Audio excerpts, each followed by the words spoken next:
National Industrial Manpower Development Policy in Focus.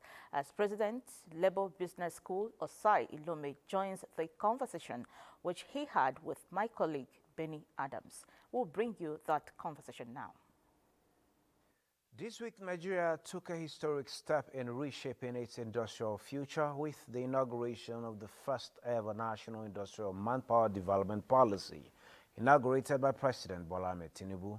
And at the heart of this initiative is the recognition that our greatest asset is not oil, it's not gas or minerals, but the skills and creativity of the people. The policy seeks to bridge the critical gap between what the educational system produces and what industries truly require in order to create a workforce that is competitive and productive. Today on the program, we will be exploring this policy, its expected impact on Nigeria's industrial growth, and how it could transform the country's labor market. Joining us is Osai Ilome, President of the Labour Business School. It's good to have you in the studio at this time, Mr. Ilome. Thank you. Thank you for having me. Great. Could you give us a brief overview of the National Industrial Manpower Development Policy and why it is significant at this particular point in time? Yeah, so let me take it from your last point, why it is significant. First, by 2050, that is about 25 years from now, Nigeria will be primed as the third largest country in the world, that is after China and India. And if you look at those two countries, as it were, you will discover that what they have been able to achieve is as a result of their investment in their people. Today, China is a manufacturing hub for the world. India, on its own part, if you look at the top tech companies in the world, you will see that Indian nationals are the ones, managing majority of those top tech companies in the world. And so the National Industrial Manpower Development Policy of the Tinubu administration, in my own view, can be said to be a moonshot initiative. Now, I am one of the persons that has been looking out for to see what is the moonshot idea that the president is going to come with, based on the background and based on how he has been presented to us as a very strategic person. And so coming up with this policy now for me is very, very critical and crucial. And in terms of the overview of the policy, from what we have been able to see and glean from the inauguration of the policy by the Vice President, it is basically to provide a way of mapping the skills. Like in your introduction, you talk about, aligning the skills that we have in the country with what the industries really require. And so the manpower policy will provide that opportunity for us to be able to really understand what are those skills that we have in the country and how can we build the kind of skills that will be required by our industries. Now, if you also look critically into the country, you discover that, at Labour Business School, we made a projection in 2023 to say that the problem we are having is not the problem of creating jobs, all right, but the problem of getting people to fill those jobs. And I can tell you that, most of the companies that have gone out of Nigeria didn't just go out because of economic headwinds. Most of them go out because of lack of skilled manpower, that will be able to offer their businesses, the workforce that they require to be able to function effectively. And so with this policy, it will help us to understand, the skill gap that we have. How do we, conduct our trainings to be able to meet up with those skill gaps and make the country a bit more competitive going forward.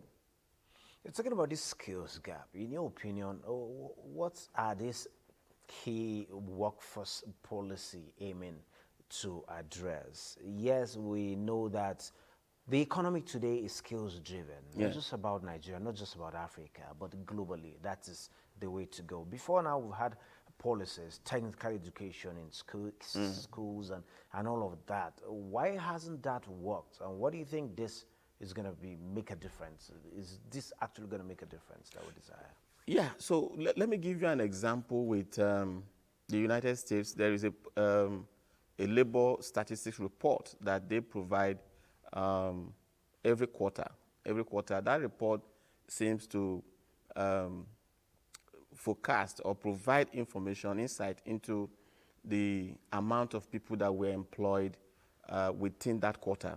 Now, what that does for the U.S. economy is that it helps the policy formulators, the policymakers, and the business community over there to understand the trend in terms of the purchasing power, in terms of um, how many persons were employed, and how that will be able to help them to make projections whether the economy is growing and whether the economy is shrinking.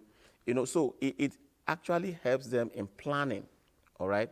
Now, like you said, we must have several policies that seems to uh, look into training, particularly. Of course, we have several agencies of government that is into training, the CMDs of this world and all that. But what the policy is going to be able to do is going to provide the opportunity to bring all this um, into focus, all right? Put them under one management and be able to make projections, all right? For instance, let me give you a quick instance with the health sector.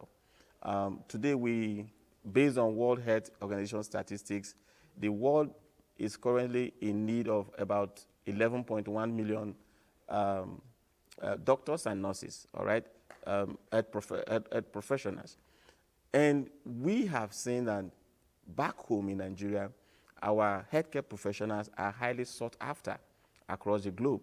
And if you look at conversation that has been happening, people are more into why should we, because of course, if you also look at Nigeria being part of the low medium income countries in the world, is still suffering from shortage of these healthcare professionals.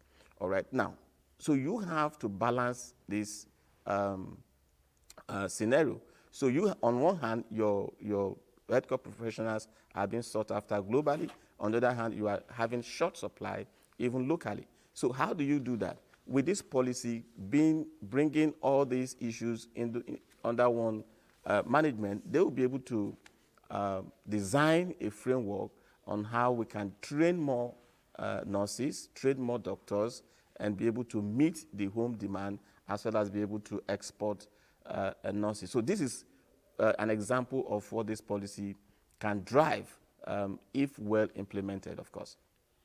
Hey, yes, just taking you to the next question, you started touching on some of it, but again, the president emphasized the need for an industrial skills database and sector-specific manpower roadmaps. How crucial are these tools for effective workforce planning? Yes, you talked about the medical field, the nurses and all of that being sought after. Where are the plumbers? Where are the other vocations Yes. that drive the economy? Yes.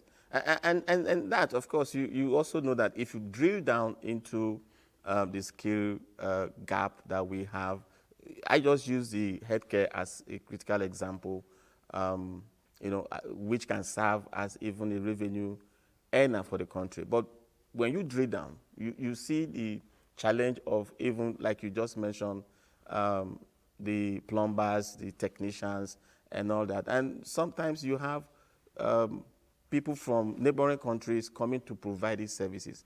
And so what the industrial skill database will do, which is a fallout of the National Industrial Manpower Development Policy, it will help to put together, these different skills and what or who, are having these skills in the country. And so investors and entrepreneurs will be able to have an insight into what skills that are available in the country. Now, that is one thing that the industrial skill database will help to do for all the sectors, as low as or as small as or as important as the plumbers, the technicians, and every other skill that is relevant to the growth of the economy.